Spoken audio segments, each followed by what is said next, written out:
Hi, everybody. My name is Janan, and I'm from Black Metal Artists, and I'm here today with Sermão from Sigilo. It's amazing to have you. Thank you so much for being here with me today. And also, I wanted to say congratulations on your recent album debut release from July 25th, 2025.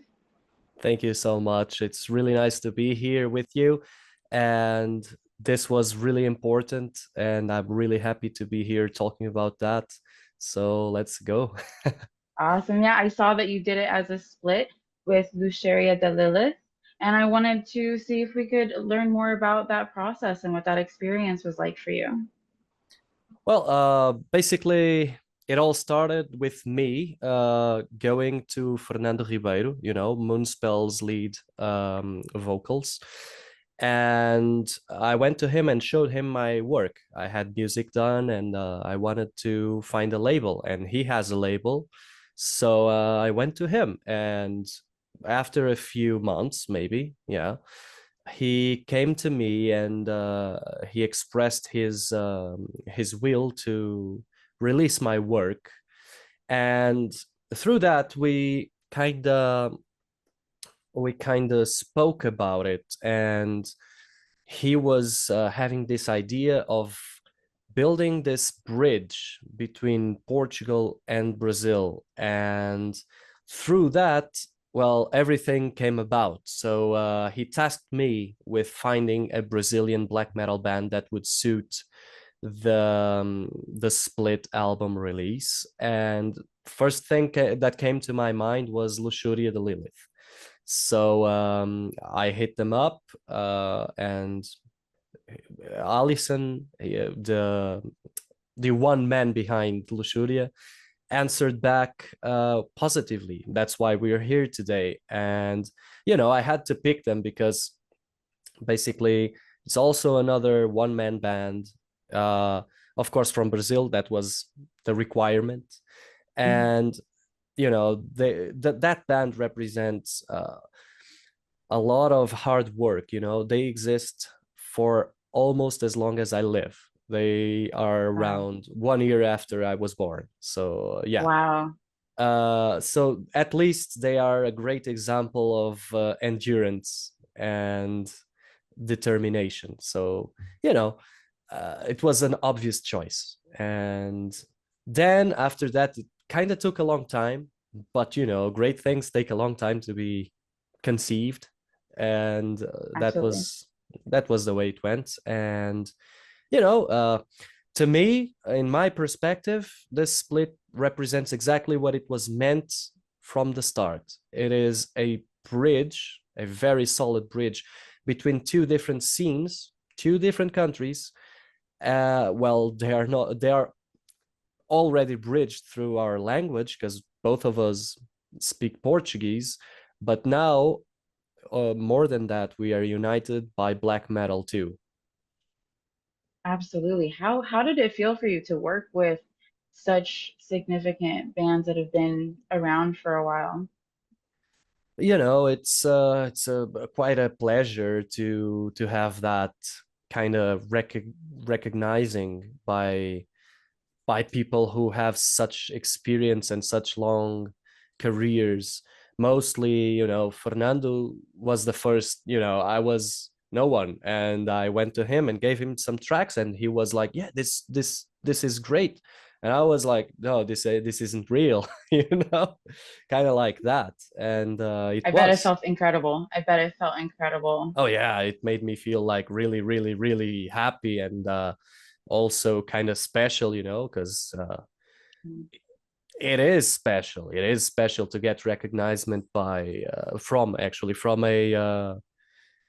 a person like him, like Fernando. He's the lead singer of the most international band in Portugal. He's like the Huge. best. So Yeah, that's yeah. huge. That's really, really big. And so with all of that, so for the inspiration for your music, where do you feel the roots come from for you?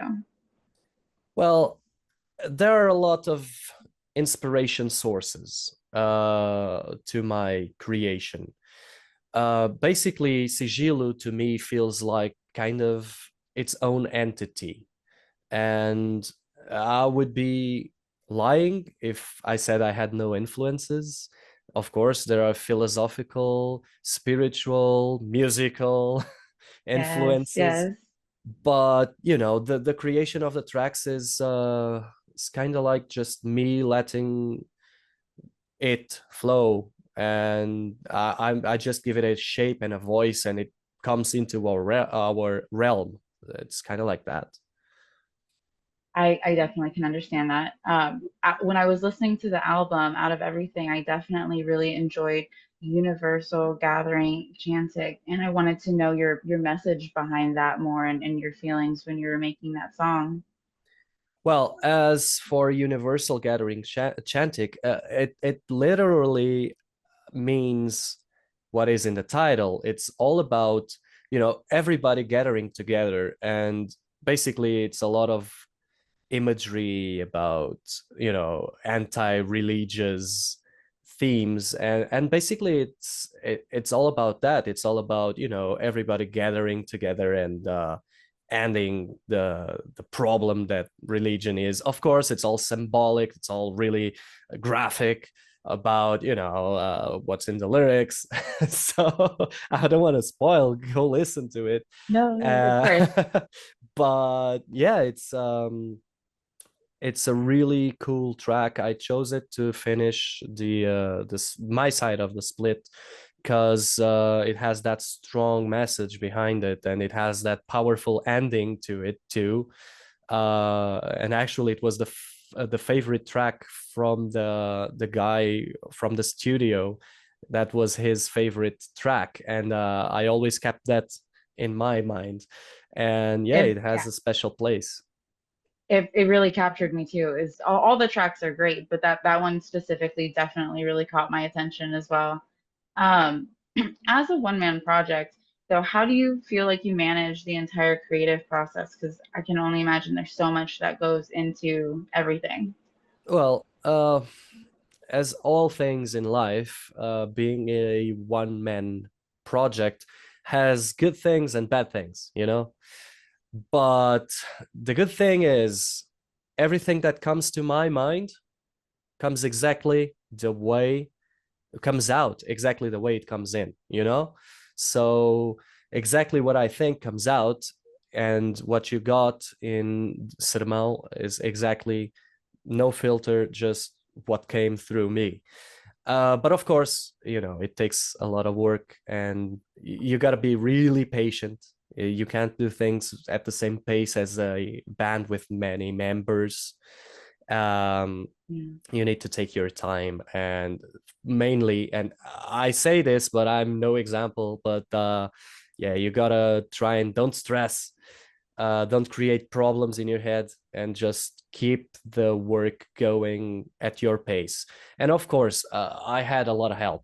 um, the guy who helped me, his name is Guilhermino Martins, and he is the guy from a band called Serrabulho grindcore, and he owns Blind and Lost Studios. And I would have never got the results I had if it weren't for his guidance. I basically recorded everything at home under his supervision, kind of like that. And he That's was a amazing.